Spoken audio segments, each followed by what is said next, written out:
श्री रामकृष्ण वचनामृत परिच्छेद 2 द्वितीय दर्शन। द्वितीय दर्शन का प्रसंग। सुबह का समय था, 8 बजे होंगे। श्री रामकृष्ण उस समय दाढ़ी बनवाने की तैयारी में थे। तब भी थोड़ी ठंडी थी, इसलिए वे शरीर पर गरम किनारीदार शॉल ओढ़े हुए थे। मास्टर को देखकर उन्होंने कहा, तुम आए हो? अच्छा, यहाँ बैठो। यह वार्तालाप श्री रामकृष्ण के कमरे के दक्षिण पूर्व बरामदे में हो रहा था। नाई आया हुआ था। श्री रामकृष्ण उसी बरामदे में बैठकर दाढ़ी बनवाने लगे। बीच बीच में वे मास्टर के साथ बातचीत कर रहे थे। शरीर पर शॉल थी, पैर में जूतियां। सहस्य वदन थे। बात करते समय कुछ तुतलाते थे। श्री रामकृष्ण मास्टर से, क्यों जी, तुम्हारा घर कहाँ है? मास्टर जी, कलकत्ते में। श्री रामकृष्ण, यहाँ कहाँ आए हो? मास्टर, यहाँ वरानगर में बड़ी दीदी के घर आया हूँ, ईशान कविराज के यहाँ। श्री रामकृष्ण, ओहो, ईशान के यहाँ। श्री केशव चंद्र सेन के लिए श्री रामकृष्ण का जगन माता के पास रोना। श्री रामकृष्ण, क्यों जी, केशव अब कैसा है? बहुत बीमार था। मास्टर जी हाँ, मैंने भी सुना था कि बीमार है, पर अब शायद अच्छे हैं। श्री रामकृष्ण, मैंने तो केशव के लिए माँ के निकट नारियल और चीनी की पूजा मानी थी। रात को जब नींद उचट जाती थी, तब माँ के पास रोता और कहता था, माँ, केशव की बीमारी अच्छी कर दे। केशव अगर ना रहा तो मैं कलकत्ते जाकर बातचीत किससे करूँगा? इसी से तो नारियल चीनी मानी थी। क्यों जी, क्या कोई कुक साहब आया है? सुना वह लेक्चर व्याख्यान देता है। मुझे केशव जहाज पर चढ़ाकर ले गया था। कुक साहब भी साथ था। मास्टर जी हाँ, ऐसा ही कुछ मैंने भी सुना था, परंतु मैंने उनका लेक्चर नहीं सुना। उनके विषय में ज्यादा कुछ मैं नहीं जानता। गृहस्थ तथा पिता का कर्तव्य। श्री रामकृष्ण, प्रताप का भाई आया था, कुछ दिन यहाँ रहा। कामकाज कुछ है नहीं, कहता है मैं यहाँ रहूंगा। सुनते हैं जोरू जाता सबको ससुराल भेज दिया है। कच्चे बच्चे कई हैं। मैंने खूब डांटा, भला देखो तो, लड़के बच्चे हुए हैं, उनकी देखरेख, उनका पाल पोष तुम ना करोगे तो क्या कोई गांव वाला करेगा? शर्म नहीं आती? बीवी बच्चों को ससुर के यहाँ रख दिया है, उन्हें कोई और पाल रहा है। बहुत डांटा और कामकाज खोज लेने को कहा, तब यहाँ से गया। मास्टर का तिरस्कार तथा उनका अहंकार चूर्ण करना। श्री रामकृष्ण मास्टर से, क्या तुम्हारा विवाह हो गया है? मास्टर जी हाँ। श्री रामकृष्ण चौंक कर, अरे रामलाल, अरे अपना विवाह तो इसने कर डाला। रामलाल श्री रामकृष्ण के भतीजे और काली जी के पुजारी हैं। मास्टर घोर अपराधी जैसे सिर नीचा किए चुपचाप बैठे रहे। सोचने लगे, विवाह करना क्या इतना बड़ा अपराध है? श्री रामकृष्ण ने फिर पूछा, क्या तुम्हारे लड़के बच्चे भी हैं? मास्टर का कलेजा कांप उठा। डरते हुए बोले, जी हाँ, लड़के बच्चे हुए हैं। श्री रामकृष्ण ने फिर दुख के साथ कहा, अरे, लड़के भी हो गए। इस तरह तिरस्कृत होकर मास्टर चुपचाप बैठे रहे। उनका अहंकार चूर्ण होने लगा। कुछ देर बाद श्री रामकृष्ण सस्नेह कहने लगे, देखो, तुम्हारे लक्षण अच्छे हैं। यह सब मैं किसी के कपाल, आंखें आदि को देखते ही जान लेता हूँ। अच्छा, तुम्हारी स्त्री कैसी है? विद्या शक्ति है या अविद्या शक्ति? ज्ञान क्या है? मास्टर, जी अच्छी है, पर अज्ञान है। श्री रामकृष्ण अप्रसन्न होकर, और तुम ज्ञानी हो? मास्टर नहीं जानते ज्ञान किसे कहते हैं और अज्ञान किसे। अभी तो उनकी धारणा यही है कि कोई लिख पढ़ ले तो मानो ज्ञानी हो गया। उनका यह भ्रम दूर तब हुआ जब उन्होंने सुना कि ईश्वर को जान लेना ज्ञान है और ना जानना अज्ञान। श्री रामकृष्ण की इस बात से कि तुम ज्ञानी हो, मास्टर के अहंकार को फिर धक्का लगा। मूर्ति पूजा। श्री रामकृष्ण, अच्छा, तुम्हारा विश्वास साकार पर है या निराकार पर? मास्टर मन ही मन सोचने लगे, यदि साकार पर विश्वास हो तो क्या निराकार पर भी विश्वास हो सकता है? ईश्वर निराकार है, यदि ऐसा विश्वास हो तो ईश्वर साकार है, ऐसा भी विश्वास कभी हो सकता है? ये दोनों विरोधी भाव किस प्रकार सत्य हो सकते हैं?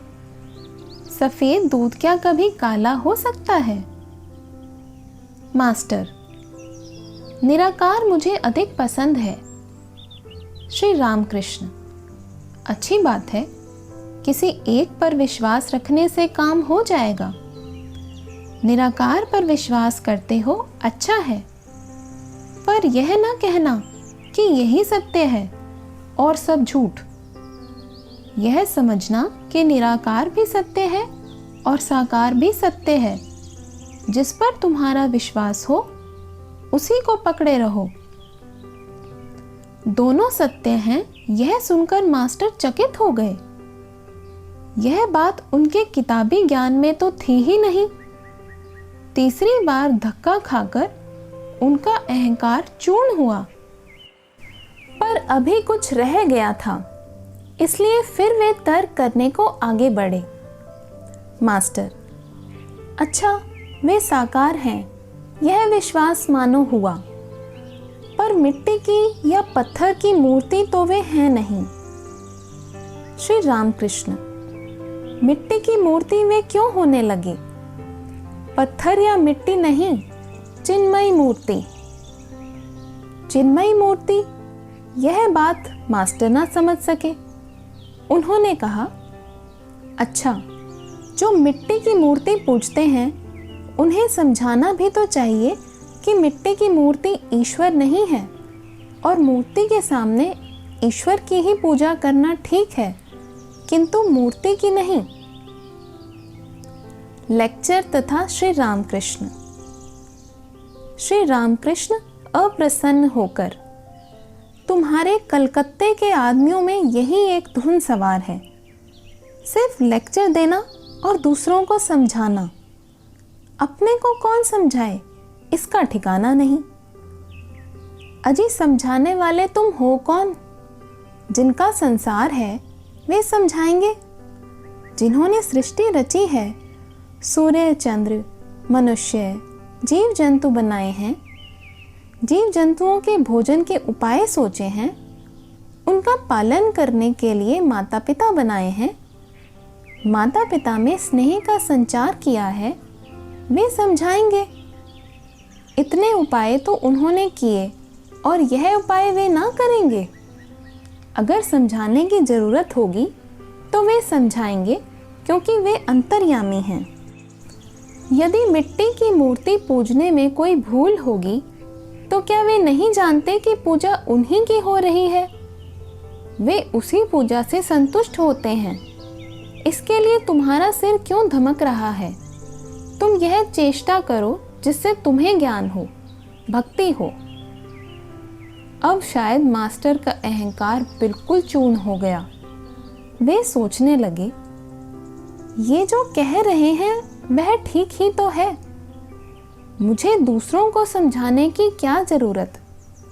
क्या मैंने ईश्वर को जान लिया है? क्या मुझ में उनके प्रति विशुद्ध भक्ति उत्पन्न हुई है? स्वयं के सोने के लिए जगह नहीं है और लोगों को न्योता दे रहे हैं। स्वयं को कुछ ज्ञान नहीं, अनुभव नहीं और दूसरों को समझाने चले हैं। वास्तव में कितनी लज्जा की बात है, कितनी हीन बुद्धि का काम है। क्या यह गणित, इतिहास या साहित्य है कि दूसरों को समझा दे? यह ईश्वरीय ज्ञान है। ये जो बातें कह रहे हैं वे कैसे हृदय को स्पर्श कर रही हैं। श्री रामकृष्ण के साथ मास्टर का यही प्रथम और यही अंतिम तर्कवाद था। श्री रामकृष्ण, तुम मिट्टी की पूजा की बात कहते थे। यदि मिट्टी ही की हो तो भी उस पूजा की जरूरत है। देखो, सब प्रकार की पूजाओं की योजना ईश्वर ने ही की है। जिनका यह संसार है उन्होंने ही यह सब किया है। जो जैसा अधिकारी है उसके लिए वैसा ही अनुष्ठान ईश्वर ने किया है। लड़के को जो भोजन रुचता है और जो उसे सह्य है वही भोजन उसके लिए माँ पकाती है। समझे मास्टर? जी हाँ। भक्ति का उपाय। मास्टर, विनीत भाव से ईश्वर में मन किस तरह लगे?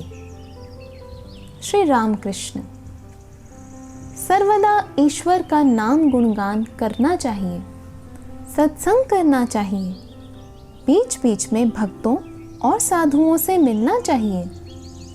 संसार में दिन रात विषय के भीतर पड़े रहने से मन ईश्वर में नहीं लगता। कभी कभी निर्जन स्थान में जाकर ईश्वर की चिंता करना बहुत जरूरी है। प्रथम अवस्था में बीच बीच में एकांतवास किए बिना ईश्वर में मन लगाना बड़ा कठिन है। पौधे को चारों ओर से रूंधना पड़ता है, नहीं तो बकरी चर लेगी। ध्यान करना चाहिए मन में, कोने में और वन में, और सर्वदा सत असत विचार करना चाहिए। ईश्वर ही सत अथवा नित्य वस्तु है और सब असत, अनित्य। बारंबार इस प्रकार विचार करते हुए मन से अनित्य वस्तुओं का त्याग करना चाहिए। मास्टर, विनीत भाव से संसार में किस तरह रहना चाहिए? गृहस्थ तथा सन्यास। उपाय, निर्जन में साधना। श्री रामकृष्ण, सब काम करना चाहिए परंतु मन ईश्वर में रखना चाहिए। माता पिता, स्त्री पुत्र आदि सबके साथ रहते हुए सबकी सेवा करनी चाहिए, परंतु मन में इस ज्ञान को दृढ़ रखना चाहिए कि ये हमारे कोई नहीं है। किसी धनी के घर की दासी उसके घर का कुल काम करती है, किंतु उसका मन अपने गांव के घर पर लगा रहता है। मालिक के लड़कों का वह अपने लड़कों की तरह लालन पालन करती है। उन्हें मेरा मुन्ना, मेरा राजा कहती है, पर मन ही मन खूब जानती है कि ये मेरे कोई नहीं हैं। कछुआ रहता तो पानी में है, पर उसका मन रहता है किनारे पर जहां उसके अंडे रखे हैं। संसार का काम करो पर मन रखो ईश्वर में। बिना भगवत भक्ति पाए यदि संसार में रहोगे तो तो दिनों दिन उलझनों में फंसते जाओगे और यहाँ तक फंस जाओगे कि फिर पिंड छुड़ाना कठिन होगा। रोग, शोक, ताप आदि से अधीर हो जाओगे। विषय चिंतन जितना ही करोगे, आसक्ति भी उतनी ही अधिक बढ़ेगी। हाथों में तेल लगाकर कटहल काटना चाहिए, नहीं तो हाथों में उसका दूध चिपक जाता है। भगवत भक्ति रूपी तेल हाथों में लगाकर संसार रूपी कटहल के लिए हाथ बढ़ाओ। परंतु यदि भक्ति पाने की इच्छा हो तो निर्जन में रहना होगा। मक्खन खाने की इच्छा हो तो दही निर्जन में ही जमाया जाता है, हिलाने डुलाने से दही नहीं जमता। इसके बाद निर्जन में ही सब काम छोड़कर दही मथा जाता है, तभी मक्खन निकलता है। देखो, निर्जन में ही ईश्वर का चिंतन करने से यह मन भक्ति, ज्ञान और वैराग्य का अधिकारी होता है। इस मन को यदि संसार में डाल रखोगे तो यह नीच हो जाएगा। संसार में कामिनी कांचन के चिंतन के सिवा और है ही क्या? संसार जल है और मन मानो दूध। यदि पानी में डाल दोगे तो दूध पानी में मिल जाएगा, पर उसी दूध का निर्जन में मक्खन बनाकर यदि पानी में छोड़ोगे तो मक्खन पानी में उतराता रहेगा। इस प्रकार निर्जन में साधना द्वारा ज्ञान भक्ति प्राप्त करके यदि संसार में रहोगे भी तो संसार से निर्लिप्त रहोगे। साथ ही साथ विचार भी खूब करना चाहिए। कामिनी और कांचन अनित्य हैं, एकमात्र ईश्वर ही नित्य हैं। रुपए से क्या मिलता है? रोटी, दाल, कपड़े, रहने की जगह, बस यहीं तक। रुपए से ईश्वर नहीं मिलते, तो रुपया जीवन का लक्ष्य नहीं हो सकता। इसी को विचार कहते हैं, समझे? मास्टर: जी हाँ, अभी अभी मैंने प्रबोध चंद्रोदय नाटक पढ़ा है, उसमें वस्तु विचार है। श्री रामकृष्ण: हाँ, वस्तु विचार। देखो, रुपए में ही क्या है और सुंदरी की देह में भी क्या है, विचार करो। सुंदरी की देह में केवल हाड़, मांस, चर्बी, मल, मूत्र, यही सब है। ईश्वर को छोड़ इन्हीं वस्तुओं में मनुष्य मन क्यों लगाता है? क्यों वह ईश्वर को भूल जाता है? ईश्वर दर्शन के उपाय। मास्टर: क्या ईश्वर के दर्शन हो सकते हैं? श्री रामकृष्ण: हाँ, हो सकते हैं। बीच बीच में एकांतवास, उनका नाम गुणगान और वस्तु विचार करने से ईश्वर के दर्शन होते हैं। मास्टर: कैसी अवस्था हो तो ईश्वर के दर्शन हो? श्री रामकृष्ण: खूब व्याकुल होकर रोने से उनके दर्शन होते हैं। स्त्री या लड़के के लिए लोग आंसुओं की धारा बहाते हैं, रुपए के लिए रोते हुए आंखें लाल कर लेते हैं, पर ईश्वर के लिए कोई कब रोता है? ईश्वर को व्याकुल होकर पुकारना चाहिए। यह कहकर श्री रामकृष्ण गाने लगे। भावार्थ: मन, तू सच्ची व्याकुलता के साथ पुकार कर तो देख, भला देखे वह श्यामा बिना सुने कैसे रह सकती है। तुझे यदि माँ काली के दर्शन की अत्यंत तीव्र इच्छा हो तो जवा पुष्प और बिल्व पत्र लेकर उन्हें भक्ति चंदन से लिप्त कर माँ के चरणों में पुष्पांजलि दे। व्याकुलता हुई कि मानो आसमान पर सुबह की लाली छा गई। शीघ्र ही सूर्य भगवान निकलते हैं। व्याकुलता के बाद ही भगवत दर्शन होते हैं। विषय पर विषयी की, पुत्र पर माता की और पति पर सती की, यह 3 प्रकार की चाह एकत्रित होकर जब ईश्वर की ओर मुड़ती है तभी ईश्वर मिलते हैं। बात यह है कि ईश्वर को प्यार करना चाहिए।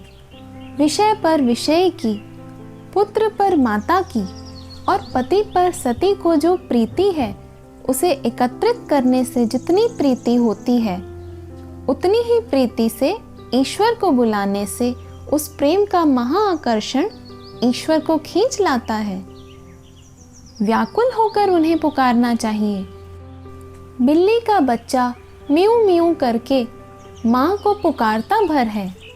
उसकी माँ जहाँ उसे रखती वहीं वह रहता है।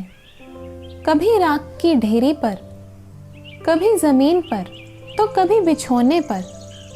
यदि उसे कष्ट होता है तो बस वह म्यू म्यू करता है और कुछ नहीं जानता। माँ चाहे जहाँ रहे म्यू म्यू सुनकर आ जाती है।